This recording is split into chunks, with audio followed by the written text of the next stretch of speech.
Cada vez que hay elecciones en Bolivia, se imprimen más de 7 millones de papeletas electorales.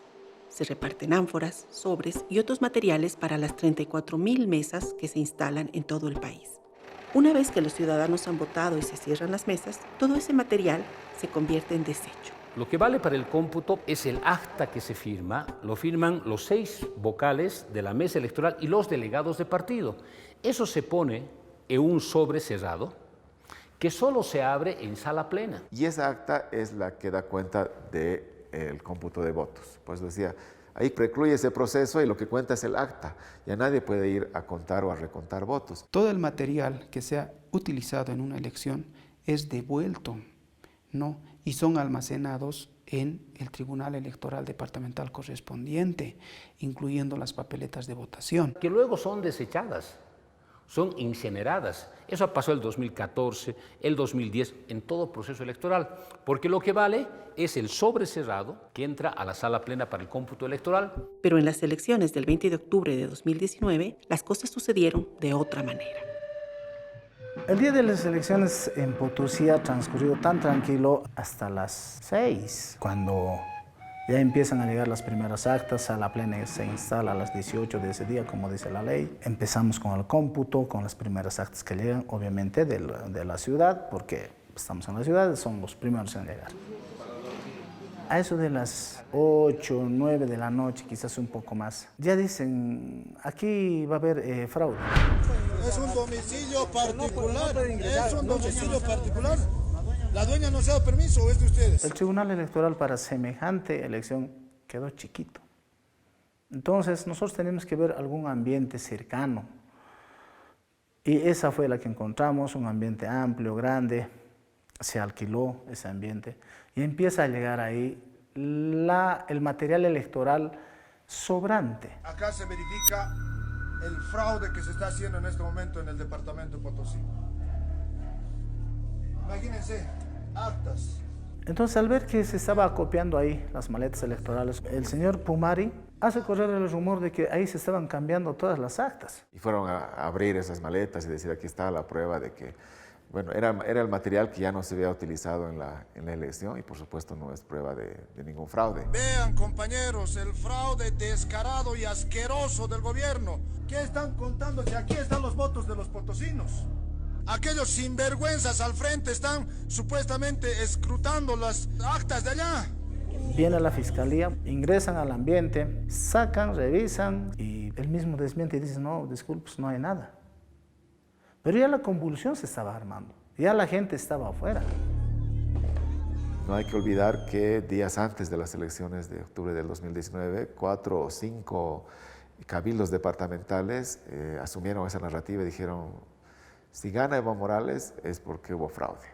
Si no gana, está bien esa elección. Llegaremos a todo lo que tengamos que llegar, al paro nacional indefinido, hasta sacar al tirano del palacio. Obviamente yo en campaña me daba cuenta y sentía que era muy difícil penetrar a los diferentes sectores. Una de mis misiones era justamente el hacer campaña para el presidente Evo en sectores de la clase media, ¿no? Pero tú veías una reticencia muy fuerte.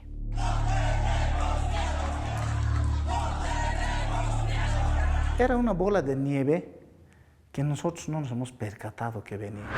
El 21 de octubre por la mañana, en La Paz, otras personas denunciaron fraude en base a materiales electorales de desecho. Esta vez, a la cabeza del escándalo, estaba Rolando Villena, representante del CONAVE. En el caso de La Paz, ¿no?, cuando están trasladando el material electoral al Tribunal Departamental, ha sido asaltado en realidad el material electoral y mostrado en los medios papeletas marcadas a favor de una determinada organización política. Miren, señores, aquí está el voto clarito de Evo.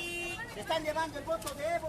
Ese material electoral, incluyendo las papeletas electorales, efectivamente ya tenían que haber estado marcado porque ya pasó el día de la votación. Resulta significativo que quienes asusaban a la gente en Potosí y La Paz simultáneamente y con las mismas tergiversaciones habían compartido el escenario en el Cabildo del 10 de octubre. Para que no haya razón alguna de un gobierno centralista. Mecanismos de desobediencia civil. Este gobierno tirano será.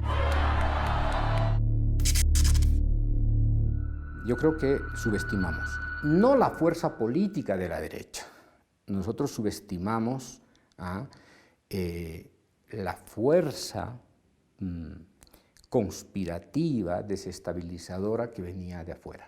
El 21 de octubre, temprano por la mañana, una inexistente Unión Juvenil Paceñista ya convocaba a una movilización para defender la democracia. Y yo me enteré en Facebook. Había, no recuerdo qué página, pero eran unos changos que llamaban a concentrarse ya desde la tarde en el Hotel Ex Radisson, porque había indicios de fraude y que no íbamos a impedir. Este es un grupo de WhatsApp de estudiantes de la Universidad Católica Boliviana.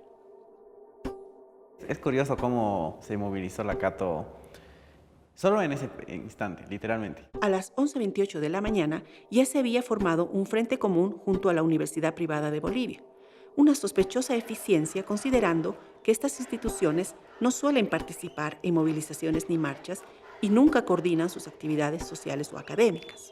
Al día siguiente comenzaron, ¿no?, las movilizaciones y nosotros fuimos. Yo no participé de las marchas, por más que autoridades académicas suspendían clases para ir a las marchas. Y recuerdo que cortaron las clases casi de inmediato, obviamente, en mi colegio, porque obviamente estaba apoyando. Puta, pues los changos universitarios chochos. Era como que tienen el tiempo libre, así que hagan lo que quieran, digamos. También se sumó la Unifrance, la Univalle, la Universidad de La Paz, varias universidades privadas. Y los administrativos tenían que ir obligatoriamente a las marchas. Un hito histórico, por así decirlo. La primera vez que estas universidades privadas se suman a la UNSA, ¿no? Como rector de la universidad pública, a la vez que miembro del CONADE, Waldo Albarracín fue clave para liderizar la movilización de estudiantes contra el supuesto fraude.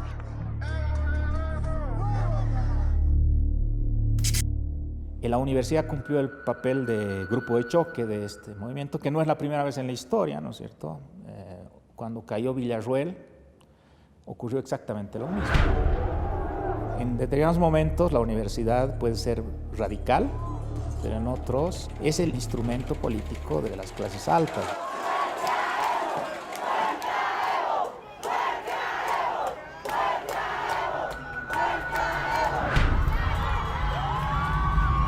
Y ese día como que marcó un poco para todos los que estábamos ahí lo que se venía después. Fuimos con mi amiga, había igual otro bando que era del movimiento al socialismo, empezaron a haber griteríos en la puerta del Radisson, hubo fraude, fraude, fraudulentos, que no hubo fraude, que hemos ganado limpiamente. Había la policía, el cordón, muy bien, pero te encontrabas a tu compañero de la promo, a tu compañero del curso, a tu expareja, a tu compañero de la U, ahí al frente.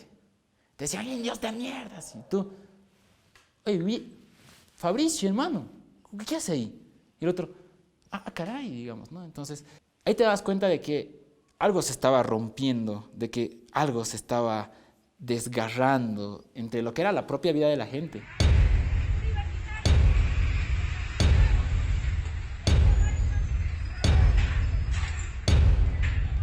Y hay una racialización hacia los masistas y hacia las personas morenas.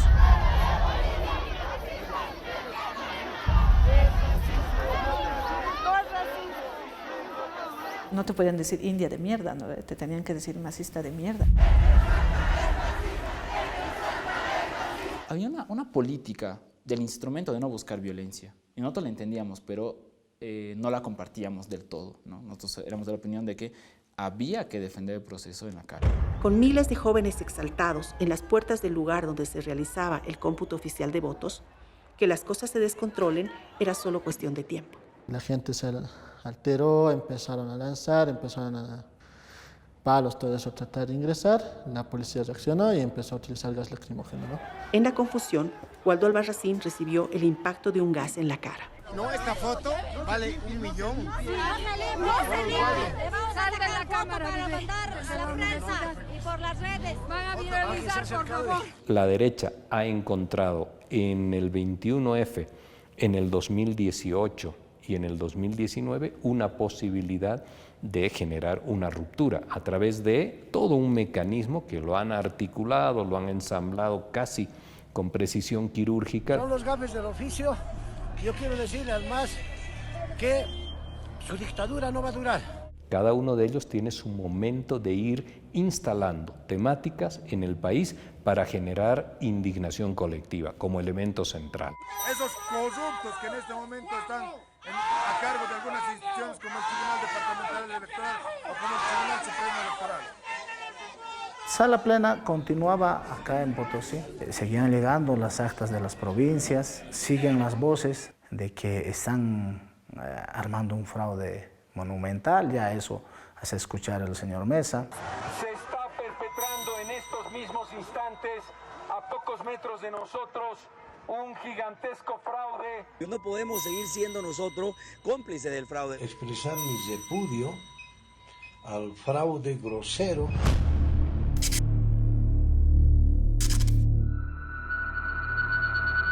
O sea, han creado la idea del fraude electoral como idea política y el sentido común lo fue asimilando en esa envergadura. Muy pronto, antes de que terminara de votarse, ya había en las redes acusaciones de fraude, memes y fake news para alimentar esta idea de fraude, ¿no?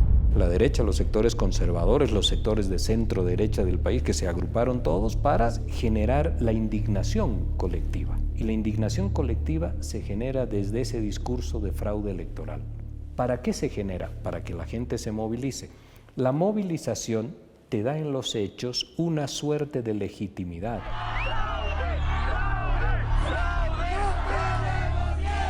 En medio de esa tensión y bajo presión de la OEA, el Tribunal Electoral reanuda la publicación del TREP el lunes 21 a las 18:15 de la tarde.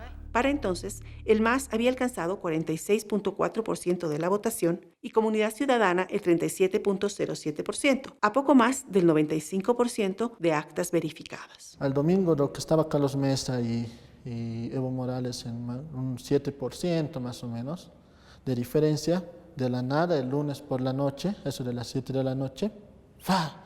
Evo Morales ya había alcanzado el 10% y unas cuantas centésimas. Y la gente decía, ¿pero qué pasó, mano? Hemos enterado de la información oficial del TREP, del Tribunal Supremo Electoral, que ha volteado la elección y que le ha dado 10 puntos de diferencia. Por ahora, me imagino que la van a agrandar todavía más, consumando un fraude, consumando un robo electoral que es absolutamente inaceptable para nosotros. Nada se había volteado. Antes de que se detenga el TREP, el MAS iba ganando. Cuando se reanudó el TREP, el MAS seguía ganando. Además, a estas alturas del proceso, el TREP ya no era relevante. Lo que debería estarse atendiendo es el cómputo oficial, el único sistema que es legal y vinculante. Y a las 6 de la tarde del lunes 21 de octubre, con 50% de las actas procesadas, en el cómputo oficial ambos candidatos iban muy parejos. El TREP, el DIREPRE, cualquier sistema de resultados preliminares, no solo en Bolivia, sino en otros países que lo utilizan, tiene un carácter informativo, no es vinculante al resultado y es un dato preliminar. El país lo que tiene siempre que esperar es el cómputo final. Sin embargo, a los únicos que parecía interesarles el cómputo oficial era a los vocales y funcionarios que lo seguían realizando a pesar de todas las dificultades. Ya se hace insostenible el asedio de la gente. Acechaba al personal, insultaban, tiraban piedras, botellas con piedras, con refrescos, con agua. Pero el Tribunal Electoral no podía dejar de cumplir su función constitucional. El órgano electoral tiene que terminar dentro del plazo de 7 días, como dice la ley. Nosotros continuamos y ahí hubo la amenaza. Aténganse a las consecuencias si ustedes terminan y continúan con este cómputo. Ahora en este momento, si el tribunal quiere problemas, va a tener problemas. No vamos a reconocer esos resultados que son parte de un fraude consumado de manera vergonzosa. Y el día lunes 21, cerca a las 9 de la noche, Manuel González, que era jefe de la misión de observación electoral, saca un comunicado. Y ese comunicado fue muy grave, ¿no? Me parece que fue un quiebre en el proceso tal como lo estábamos viviendo. A las 20:10 de ayer, por decisión del Pleno, el Tribunal Supremo Electoral dejó de divulgar resultados preliminares, con más del 80% de las actas escrutadas. 24 horas después, el Tribunal presentó datos con un cambio inexplicable de tendencia, que modifica drásticamente el destino de la elección y genera pérdida de confianza en el proceso electoral. Ese cambio inusual de tendencia no existió nunca. Tanto la empresa responsable del TREP como 7 estudios independientes por expertos internacionales demuestran que la tendencia en los resultados electorales fue lineal, no hubo saltos y no hubo inversiones, como puede verse a simple vista en esta gráfica.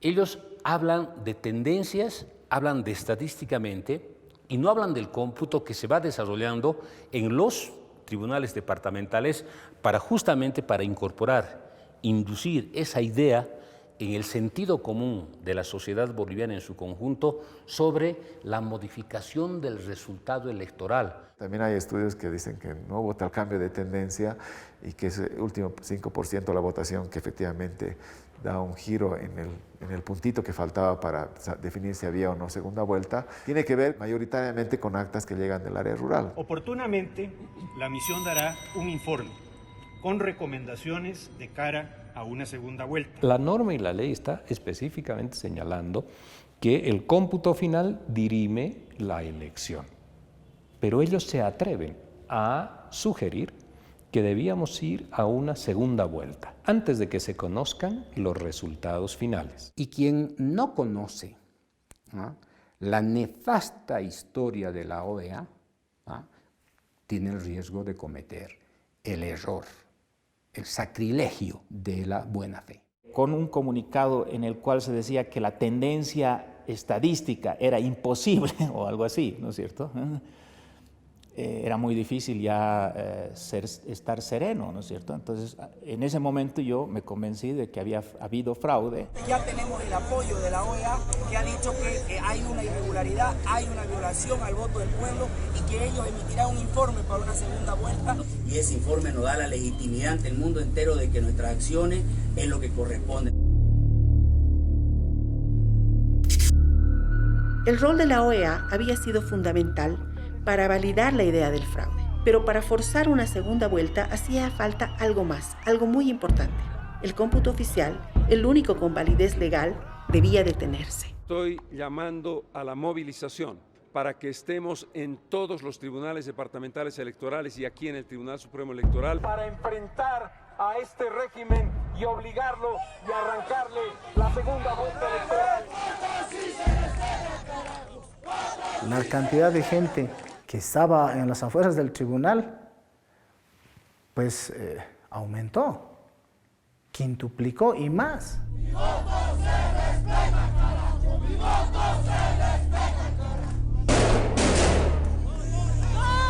Nosotros teníamos adentro como 60, 70 personas trabajando, los digitalizadores, que no son funcionarios eventuales, ciudadanos jóvenes de carreras afines a la informática, que los contratamos por unos cuantos pesos para que ellos hagan su trabajo. ¿Qué culpa ellos tenían de cualquier cosa? Convocamos al comandante Villa, quien nos dijo textual, esto va a arder. Yo le dije, ¿cómo es eso, coronel, que esto va a arder? Quieren quemarlo el tribunal. Pero aún así yo le dije, ¿cómo van a quemar cualquier cosa? Usted está, pues, mi coronel, en la obligación de brindar seguridad. No me responsabilizo porque esto realmente va a arder, nos dice. Los van a quemar adentro, a todos. Se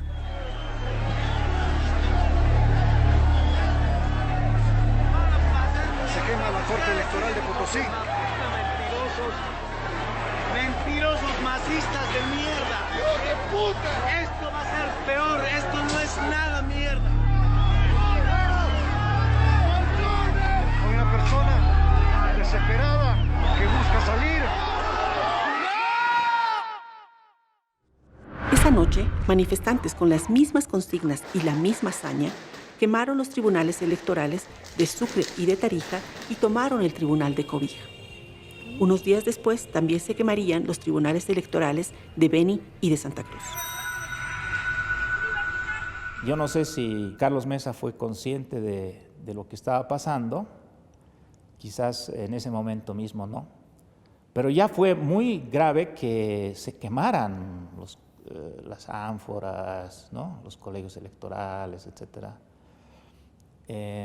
Ya había ahí una actitud de tipo delincuencial, etcétera, que, claro, ninguno de los líderes del proceso condenó. Lo que ha sucedido, Verónica, es que se ha construido el odio racial, el odio político, el odio social.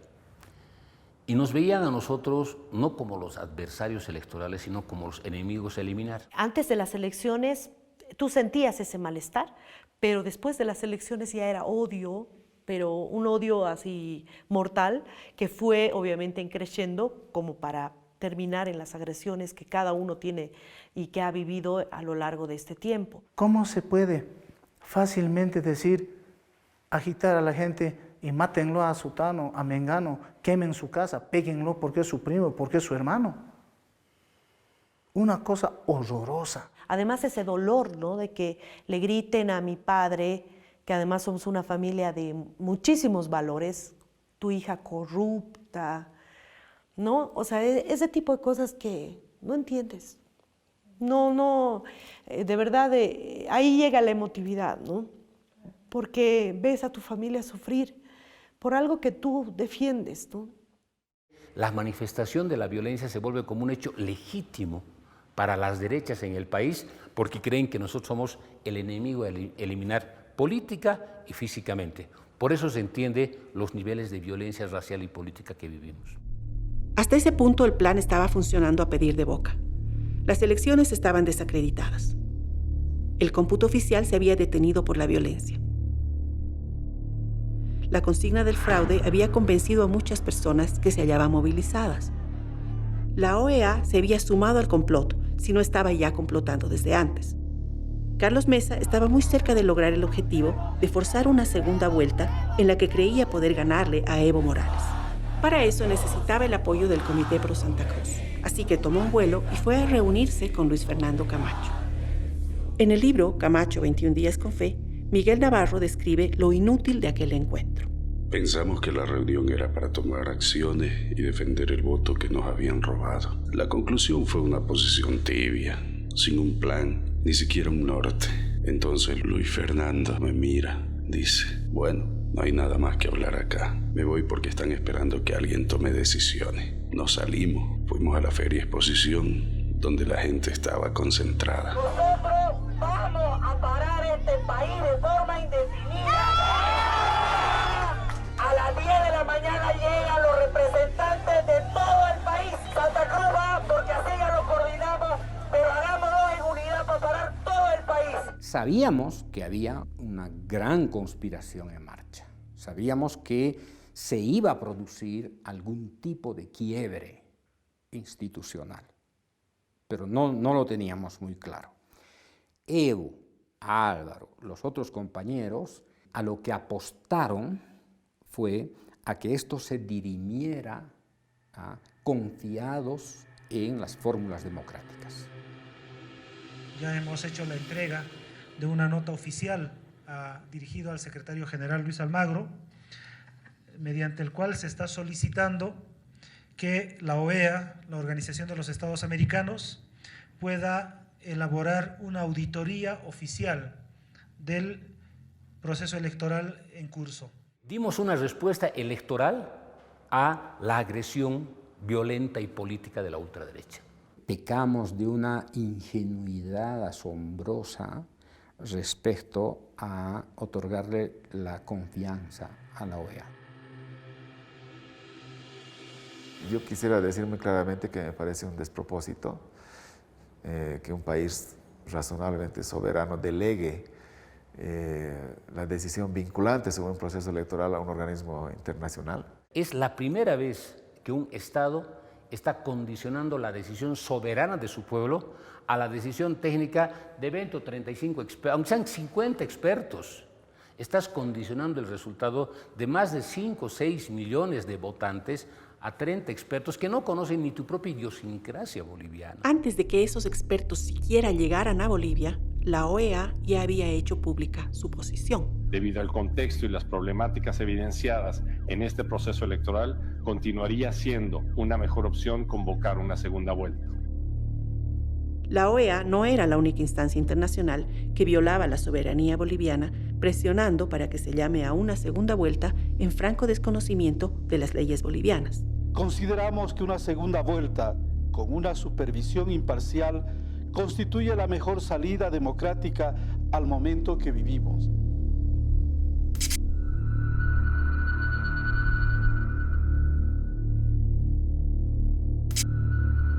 Mientras todos estos actores externos se tomaban la atribución de sugerir soluciones inconstitucionales, el órgano electoral de Bolivia continuaba su labor pese a todas las dificultades.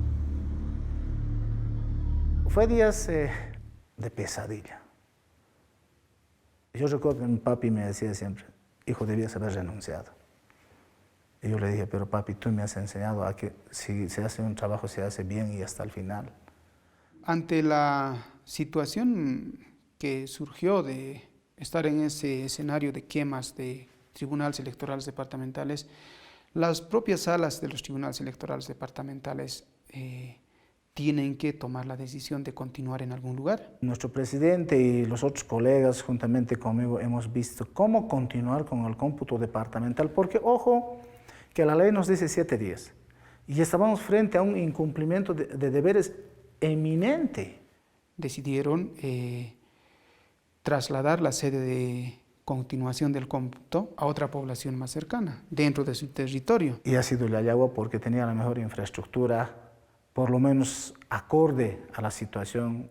Y eso, reitero, compete solamente a la sala del Tribunal Departamental. Teníamos que nosotros dar certeza al país y al mundo de que el órgano electoral en Bolivia es serio. La seriedad del órgano electoral plurinacional recibió un nuevo golpe el martes 22 de octubre, cuando el vicepresidente de esa entidad, Antonio Costas, renunció a su cargo, alegando su desacuerdo con que el TREP se haya detenido. El día domingo mis colegas decidieron suspender la emisión del sistema TREP sin ninguna razón en mi concepto. ¿Quién tomó la decisión de suspenderlo del TREP, ingeniero? Somos 6 vocales, los 5. Son 6, tomaron 5. ¿Quién no estuvo de acuerdo con eso, usted? Claro, el que renuncia soy yo, ¿verdad? ¿Cuál fue el motivo de esta suspensión de transmisión de datos? Un incidente técnico fundamentalmente, porque nosotros teníamos una empresa que nos hacía auditoría concurrente y seguramente detectó como un hackeo y ahí se para. En realidad no había ningún hackeo. Y al final, ¿por qué se detuvo el TREP? A las 8 de la noche se publican los resultados a un 83%. Sin embargo, en ese momento, la empresa auditora nos dice que se está utilizando un otro servidor en el trabajo del TREP. Necesito saber qué servidor es. Nos reunimos inmediatamente. El responsable del TREP, la empresa auditora, nuestros técnicos, donde nos dice la empresa que desarrolla el TREP, sí, que está utilizando un otro servidor más y que es de su propiedad, que ese servidor se ha utilizado en todas las prácticas, en todos los ejercicios. Entonces no es que sea un servidor desconocido, es un servidor de la propia empresa encargada del TREP. Pero para mayor transparencia y tranquilidad se dispone la inmediata verificación y auditaje. Mientras tanto no se podía seguir publicando nuevas actas hasta que se audite esta situación. Una vez que se auditó el servidor, donde se constató que no ocurrió ninguna situación irregular, se prosigue con las verificaciones y publicaciones. Eso es lo que ocurrió. El 25 de octubre a las 4:30 de la tarde, el órgano electoral plurinacional terminó el cómputo oficial. Elecciones Generales 2019, Comunidad Ciudadana, 36.51%, más IPSP 47.08%. Los resultados presentados por el Tribunal Supremo Electoral responden al 100%. La historia, la verdad, se impondrá en su momento y la propia población lo valorará. En las semanas siguientes, cuando se consolidó el golpe de Estado, los vocales de todos los tribunales electorales del país, que cumplieron su obligación e hicieron su trabajo contra todas las presiones, fueron detenidos y encarcelados, acusados de haber operado un gigantesco fraude. Por el eco que ha tenido por algunos grupos, el tema del supuesto fraude, han visto normal que se persiga a la gente y que se le prive de todos sus derechos. A ese extremo han llegado. Da rabia. A ese extremo han llegado como si ellos no fueran humanos, como si ellos no tuvieran padre, madre, hijos. Nos dicen simplemente cometió el delito de fraude, cometió el delito de falsificación de actas, cometió el delito de uso de instrumento falsificado y no existe un elemento material que sustente que exista el delito. Prácticamente hemos brindado nuestras vidas y nuestra libertad. Porque nunca hemos hecho, Verónica, un fraude, nunca, jamás. Jamás de los jamases. Es injusto que una persona, cuando más bien se convirtió en un garante de la votación y ha cumplido su trabajo, le digan de que ha cometido algún delito. Pero lamentablemente hay injusticias que se ven como normales. 6 meses pasamos allá en la cárcel de Cantumarca, 6 meses que fueron una eternidad. 6 meses que no pasaban ahí adentro. Mi familia estaba muy afectada, mi papá. Yo también. Saqué fuerzas de donde no hay, solo por mi familia. Yo pienso que hay que tener mucha fe, ¿no? Mucha fe, porque en algún momento la verdad o sale por su cuenta a la luz pública o alguien lo dice. Yo soy cristiano. Yo creo en Dios y en la Pachamama. Se va a hacer justicia. Se va a hacer justicia.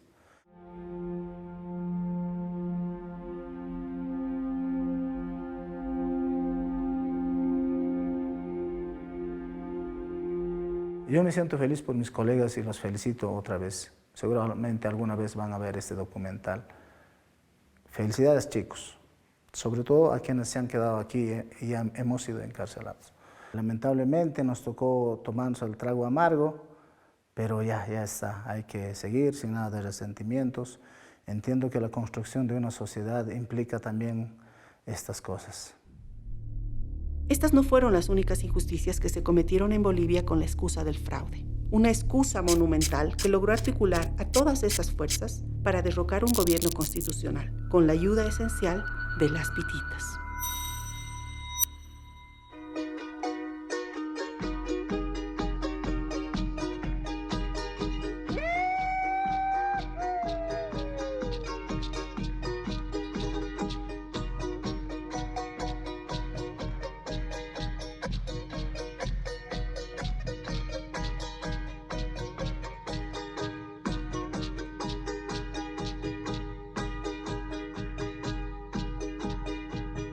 Kakirikusun, chakusurikusun, imatahima.